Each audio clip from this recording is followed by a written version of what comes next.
Welcome to Horror World. चाय बेचने वाली चुड़ैल। एक बार एक गांव के पास में एक चाय की दुकान होती है। वहां पर एक चुड़ैल रात को चाय बेचती थी। वह चुड़ैल दिन में एक इंसान बनकर चाय बेचती थी और रात होते ही अपना रूप बदल लेती थी और चुड़ैल में बदल जाती थी।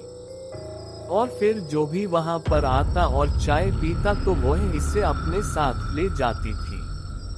पास ही में एक गांव था। उस गांव में उस चुड़ैल के बारे पता नहीं था कि उस दुकान पर कोई चुड़ैल रहती है।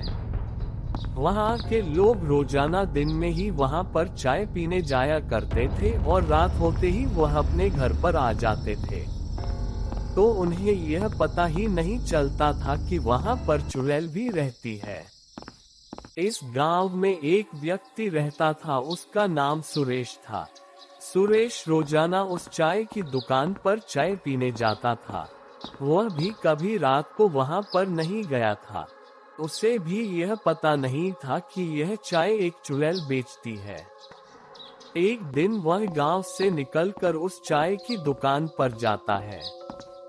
चाय की दुकान पर पहुंचते ही वहां पर खड़ी लड़की से कहता है, सुमन जल्दी से मुझे चाय दो, आज मुझे जल्दी काम पर जाना है। सुमन कहती है, जी अभी देती हूँ, आप चिंता मत कीजिए, मैं अभी आपकी चाय बनाती हूँ। जब तक सुमन चाय बनाती है तब तक सुरेश सोचता है कि मुझे जल्दी से काम पर जाना होगा, नहीं तो मेरी आज की पगार कट जाएगी और पूरे दिन काम करने का कोई मतलब नहीं रहेगा। सुरेश यह बातें सोच ही रहा होता है, इतने में सुमन चाय की केतली लेकर वहां पर पहुंचती है और एक गिलास में चाय भरकर सुरेश को देती है। सुरेश चाय पीकर कहता है, सुमन मैं तुम्हें काम से लौटते वक्त पैसे दे दूंगा, तुम मेरे खाते में लिख लेना। सुमन कहती है, ठीक है आप दे देना। सुरेश वहां से निकलता है और अपने काम पर आ जाता है। सुमन दिन भर दुकान पर ही काम करती रहती है। सुरेश को काम करते करते काफी देर हो जाती है और रात हो जाती है। सुरेश गांव से जा रहा होता है, तभी उसे ख्याल आता है कि अरे आज के तो मैंने चाय के पैसे ही नहीं दिए। ऐसा करता हूँ, मैं अभी जाकर सुमन को चाय के पैसे दे देता हूँ, क्योंकि अभी तक तो वह दुकान पर ही होगी। सुरेश सुमन की दुकान पर आता है और वह देखता है कि रात होते ही सुमन तो एक डरावनी सी चुड़ैल में बदलने लगती है, जो कि बहुत ही डरावनी थी, जिसके बड़े बड़े दांत और बिखरे हुए बाल थे। चुड़ैल इतने में सुरेश को देख लेती है और चुड़ैल कहती है, सुरेश जल्दी मेरे पास आओ वरना मैं तुम्हें मार दूंगी। सुरेश चुड़ैल के पास आता है और कहता है, कौन हो तुम और यहाँ पर कब से रह रही हो, और तुम एक चुड़ैल हो तो फिर यह चाय क्यों बेच रही हो। चुड़ैल कहती है, सुरेश तुम्हारी फिजूल की बातों के लिए मेरे पास वक्त नहीं है, तुम यहीं पर रुको, मैं तुम्हारे लिए चाय बनाती हूँ। सुरेश कहता है, चाय? तुम्हें लगता है कि मैं चुड़ैल के हाथ की चाय पी लूंगा? नहीं, मैं नहीं पीऊंगा तुम्हारी चाय, मैं जा रहा हूँ यहाँ से।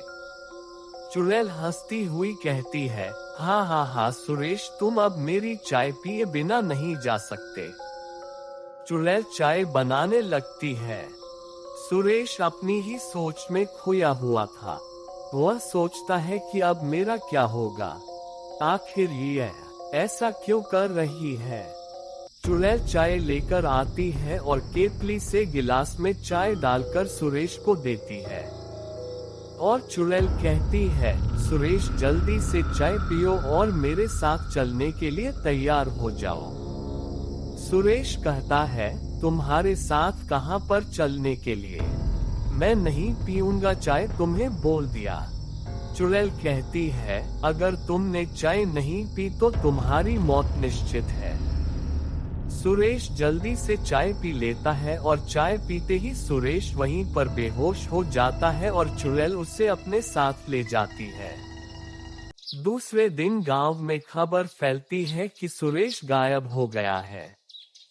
लोग बातें करने लगे थे कि आखिर सुरेश कहां पर गया है। तभी उन लोगों में से एक छोटा बच्चा कहता है, मैंने सुरेश काका को रात को काम से आते हुए पास की चाय की दुकान पर जाते हुए देखकर था। तभी उनमें से एक गांव वाला कहता है, मुझे लगता है यह बच्चा सही कह रहा है। सुरेश जरूर उस चाय की दुकान पर गया होगी, क्योंकि वह दिन में मुझे बता रहा था कि उसके कुछ पैसे वहां पर उधार है तो उन्हें देने शाम को जाएगा। तभी दूसरा व्यक्ति कहता है, हाँ भाई तुम सही कह रहे हो, पर अब कहां पर है वह सुरेश?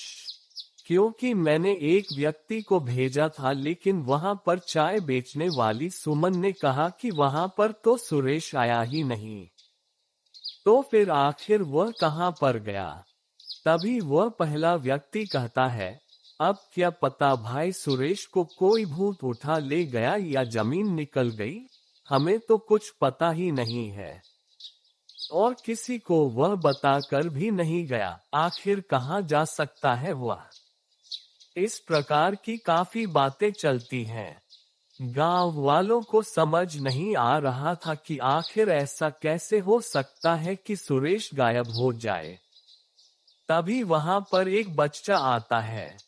वह बच्चा आकर कहता है, मुझे पता है सुरेश काका कहां पर है। तभी वहां पर खड़ा एक व्यक्ति कहता है, बताओ बेटा कहां पर है सुरेश? वह बच्चा कहता है, मैं सुरेश काका को उस चाय की दुकान पर देखा था रात को। वह चाय की दुकान पर रात को एक चुड़ैल चाय बेचती है और उसने सुरेश काका को चाय पिलाई और वह उसे कहीं पर हवा में उड़ा कर ले गई। गांव वालों को सब पता चल गया कि वह एक चुड़ैल है। गांव वाले ने वहां पर जाने से पाबंदी लगा दी। अब कोई भी गांव वाला वहां पर चाय पीने नहीं जाता था। एक रात को गांव में से एक कार निकल रही होती है। तभी अचानक वह कार रुकती है। उसमें से एक लड़का जिसका नाम करण होता है वह निकलता है और कहता है, ओ इस गाड़ी के टायर को भी अभी पंचर होना था। अब इतनी रात को यहाँ पर कोई पंचर वाला भी नहीं है और भूख भी लग रही है। यहाँ पर कोई होटल भी नहीं दिख रहा है। करण ढूंढते ढूंढते उस चाय की दुकान पर पहुँचता है। वहाँ पर पहुँचते ही वह देखता है कि वहाँ पर एक लड़की चाय बेच रही है। करण सोचता है कि अब मुझे रात भर यहीं पर रुकना होगा और चाय पी के ही काम चलाना होगा। वह वहां पर जाता है और सुमन से कहता है, एक कप चाय देंगे प्लीज? सुमन कहती है, जी हाँ अभी देती हूँ। सुमन चाय बनाती है और एक चुड़ैल के रूप में बदल कर उसे चाय देने आती है। करण डरा रह जाता है। चुड़ैल उसके पास में आती है एक केतली लेकर और गिलास में चाय डालकर करण को सौंपने लगती है। करण कहता है, कौन हो तुम? मुझे चाय नहीं चाहिए, मैं जा रहा हूँ यहाँ से। चुड़ैल कहती है, तुम अब बिना चाय पिए नहीं जा सकते। और चुड़ैल करण को चाय पिलाती है।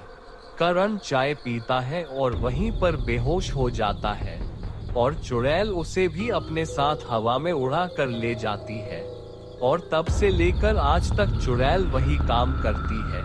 जो भी वहां पर आता है वह उसे चाय पिलाकर उसे अपने साथ ले जाती है और किसी को भी पता नहीं चलता कि वो उन लोगों को कहां पर ले जाती है और उनका क्या करती है।